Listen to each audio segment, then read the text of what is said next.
Hello and welcome to Drunk on Tea. This week I'm continuing my mission to paint the new Armageddon set in a retro 2nd edition style. After painting the Space Marine intercessors, it's now time to make a start on the Ork Boyz. I'm taking inspiration from the classic design, however the look of the models has changed so much it will be impossible to get these looking just like their retro counterparts. So I'll take the colours and try to emulate the look the best I can on the modern sculpts. So join me as I paint the Orks from the latest 40k starter set in the style of models from the very first 40k starter set and bring the old look up to the modern day.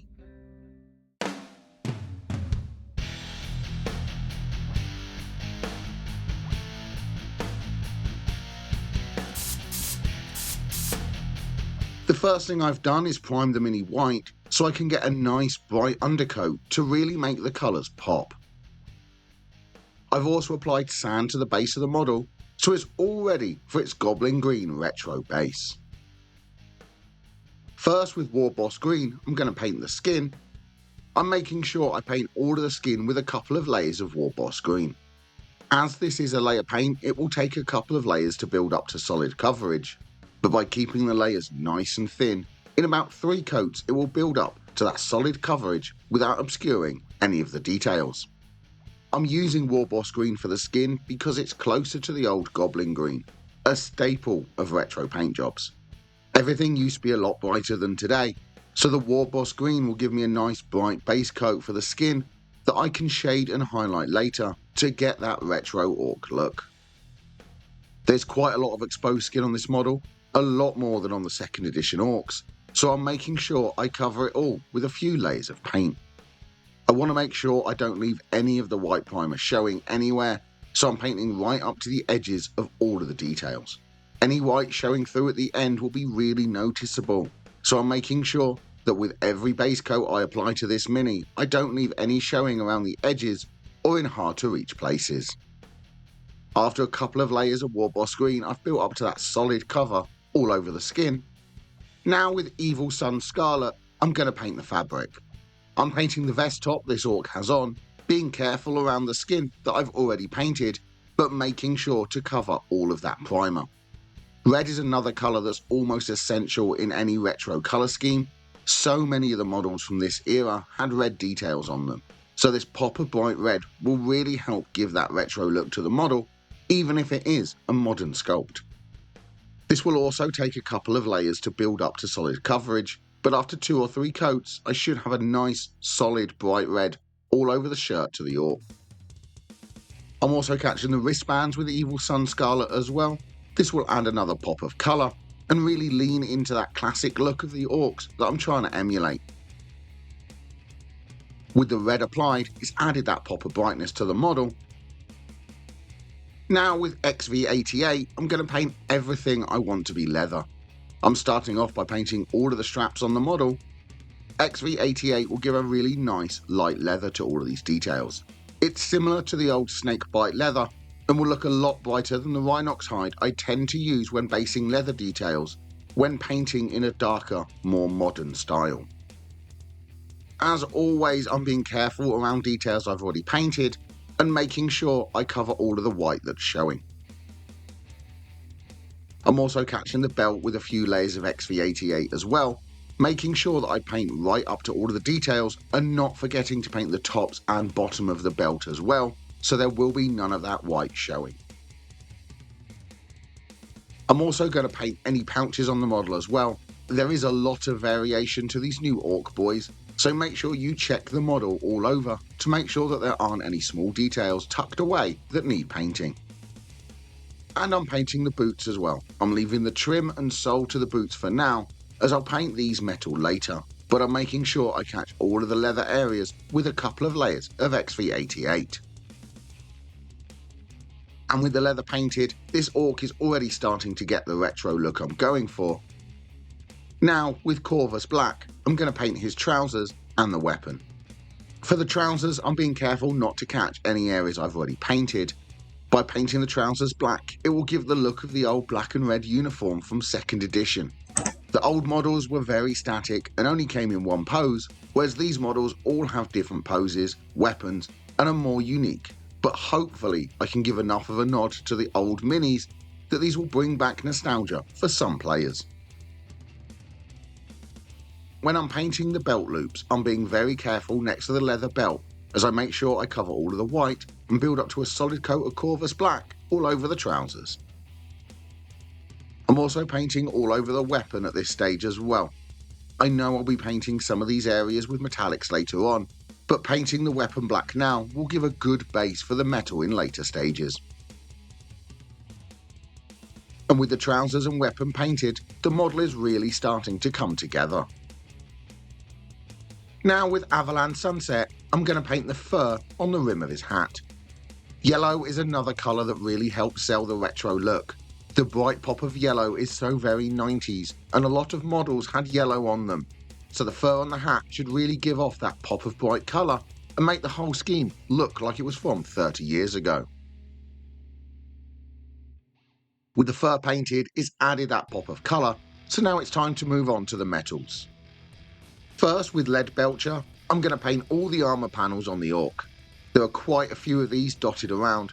If you want a more orky look, you could add some rust to these areas later on, but I'm going for that bright, clean 2nd edition look, so I'll be leaving all of these areas as unrusted metal. I'm also painting all of the details on the helmet, so areas like these plates on the side, as well as the spike on the top of the helmet as well. I'm also painting the metal areas on the boots that I left earlier, so the toe caps on this particular sculpt and the underneath of the boots, I'm catching all of these with Lead Belcher. And finally with Lead Belcher, I'm painting some of the details on the weapon that I want to be silver, so areas like the clip at the back, the spikes and the iron sight at the front, as well as the knife bayonet, I'm catching all of these areas with Lead Belcher. With the Lead Belcher applied, there is only one more base coat left, and that's Retributor armour for some gold details. I'm painting the rings that hold the straps together, carefully catching these with gold. I'm also catching the bullets hanging from his weapon with some Retributor armour, making sure I leave the strip that they're attached to black. And I'm painting the muzzle to the weapon gold as well. This will break up the black a bit and add just a little bit more colour and interest to the model. And with the gold applied, that is all of the base coats painted, so now it's time for some shades. First with the Thonian camo shade, I'm applying this all over the skin. I've thinned this down with just a little bit of water so it won't darken down the skin too much. It should just seep into the recesses and add some definition around all the details and muscles on the skin. I don't want this to pull too heavily, so if I do notice any pooling, I'll wick the shade away with a dry brush. But I do want to make sure that I shade all of the skin and let the shade sink into the recesses. Now with Reichland Flesh Shade, I'm shading the yellow on the hat. This will work really well with the yellow and give a really nice rich colour that will really suit the retro style. With Agrax Earthshade, which I've slightly thinned down again, I'm shading all over the areas I painted with red earlier, to really bring out the definition of the fabric and all of those details. I'm also shading all the areas of leather and anything gold with Agrax Earthshade as well. So I'm catching everything red, brown and gold with Agrax Earthshade. And finally with Known Oil, I'm shading everything else. I'm applying this all over the metal details so it will darken down those armour plates and make them look a lot more orky. I'm also shading all over the weapon, catching the areas I painted with black, as well as all the areas of silver. And I'm shading the trousers, so this will really add some shadow and depth to these areas. If you're enjoying the video, please press like. If you want more videos, press the subscribe button and ring the notification bell. And if you'd like to support the channel, please become a member by pressing the join button down below or joining me over on Patreon.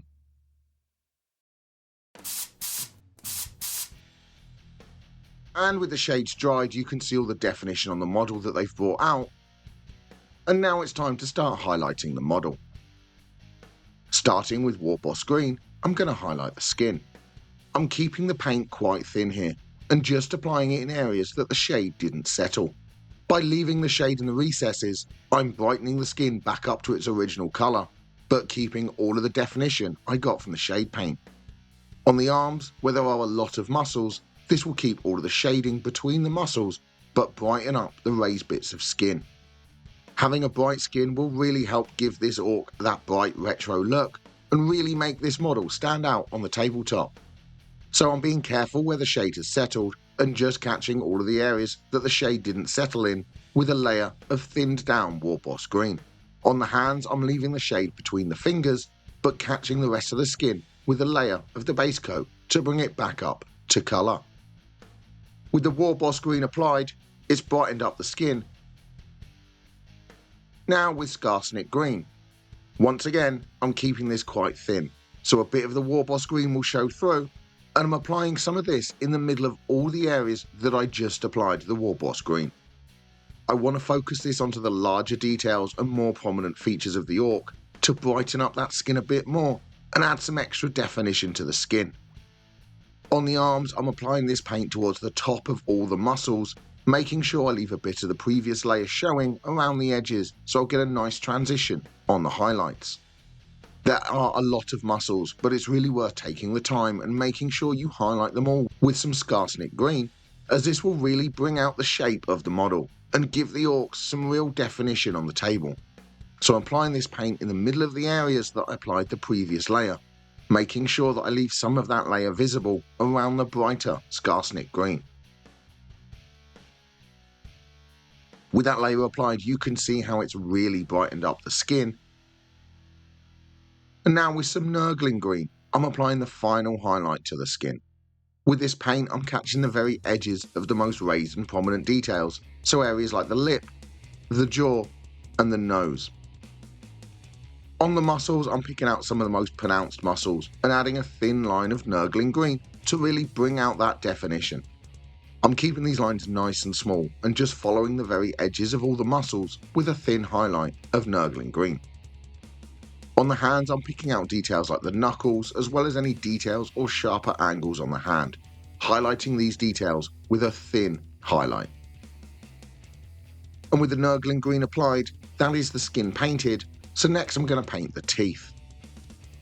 I'm using Zandri dust for this, and I'm carefully picking out the teeth on the model. These are only small, so I'm being careful to not paint over any of the skin I've just finished painting.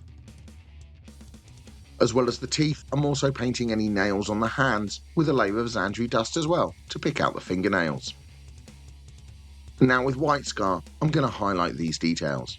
For the teeth, I'm painting a small vertical line down each tooth, making sure a bit of the Zandri dust is still showing. I'm keeping these lines as thin as I can on the teeth. And for the nails, I'm just catching the very ends of each nail with a small spot of White Scar. With the teeth and nails painted, it's really added some character to the model. Now with Evil Sun Scarlet, I'm going to highlight the red fabric. Much like with the skin, I'm applying this to all the areas that the shade didn't settle on the fabric. So wherever there is some Agrax shade in a recess, I'm leaving that in place, but bringing the rest of the fabric back to colour with some Evil Sun Scarlet. I'm keeping the paint quite thin again, so I can keep a bit of the tonal variation that the shade created, but while still brightening up the rest of the fabric to a brighter, more retro shade of red. On the wristbands, I'm doing the same as the shirt, leaving the shade in the recesses, but brightening up the flatter surfaces with some Evil Sun Scarlet. With that layer applied, you can see how it's brightened up the red. Now with a 50-50 mix of Evil Sun Scarlet and Wild Rider Red, I'm applying this to the middle of all the areas I just applied the Evil Sun Scarlet. I'm making sure I leave some of the pure Evil Sun Scarlet showing around this layer, and I'm focusing this towards the sharpest details and the most upwards facing surfaces to brighten them up just a bit more, and really push into that retro colour palette. I'm keeping this layer quite thin again, so the line between the layers isn't too stark, and this will give a nice bright fabric to the model and will really brighten it up. And with that layer applied, you can see how it's really brightened up the fabric. So finally, with Wild Rider Red, I'm applying an edge highlight to all the sharpest creases and folds of the fabric. I want to keep these lines really thin as I catch all of the edges of the fabric or the tops of any details with a thin line of pure Wild Rider Red. This will brighten up these details just a bit and make them really stand out. This will help give that real retro look without the need to highlight with an orange, which would make the red material look cartoonishly bright, so this highlight will just finish off that second edition red look to the fabric. With that highlight applied, the red fabric is looking great, so next I'm going to highlight the trousers. And I'm using Edition Grey for this. I'm picking any sharp details or noticeable creases with the Edition Grey and applying a highlight to them. There aren't a lot of details on the trousers, so by picking out whatever creases there are, we'll add some interest to the legs and stop them from just being black blobs. Next, with Mechanic's Standard Grey, I'm carefully applying a smaller highlight inside the Edition Grey highlight I just applied. This will make the details a bit more noticeable and add some more details to the legs of the model. I'm making sure I leave some of the Edition Grey showing and just adding these highlights within the previous one. With the trousers highlighted, the model's really coming together. Now with Uriel Yellow, I'm going to highlight the fur on the hat. This is quite a small detail, so I'm just carefully catching the very edges of the fur details with a thin highlight of Uriel Yellow. This way some of the Avalanche sunset is still showing, but it will brighten up the yellow and really give a retro colour to the hat. A lot of the retro colour scheme is getting the colours really bright, as everything was so much brighter than the darker colours used now. With the yellow highlighted and adding that pop of brightness, I'm going to highlight the leather. And I'm using Baylor Brown for this. I'm applying an edge highlight to the edges of all the straps on the model. This is a very bright yellowish brown, so will really give that brighter leather look of second edition. I'm being careful to only catch the edges and raised details of the straps, leaving the XV88 showing for the rest of it. For the pouch, I'm highlighting any detail or edge of any flap. I'm keeping the lines as small as I can, so they're just catching the very edges of all of the details to the pouch. And for the boots, I'm highlighting the tops of any details or creases in the boots. Like everywhere else, I'm keeping these nice and small and using thin lines to bring out the details and add definition to the leather. With the leather highlighted, next I'm going to highlight the casing to the weapon. And I'm using Mechanic's Standard Grey again for this. I'm catching the edges of all the raised details to the black parts of the weapon. A lot of these details are quite small, so I'm being very careful as I apply small highlights to all of these areas. I'm picking out details like any bolts or sharp lines, as well as the edges of the casing and the pistol grip with a highlight of Mechanic's Standard Grey.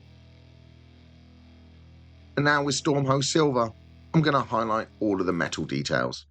Starting with the armour panels, I'm catching the very edge with a thin highlight of Stormhose Silver. This will give the impression of light catching the edges of the metal plates and make them stand out a little bit more. I'm also catching all of the raised details on the helmet as well as the spike with a highlight.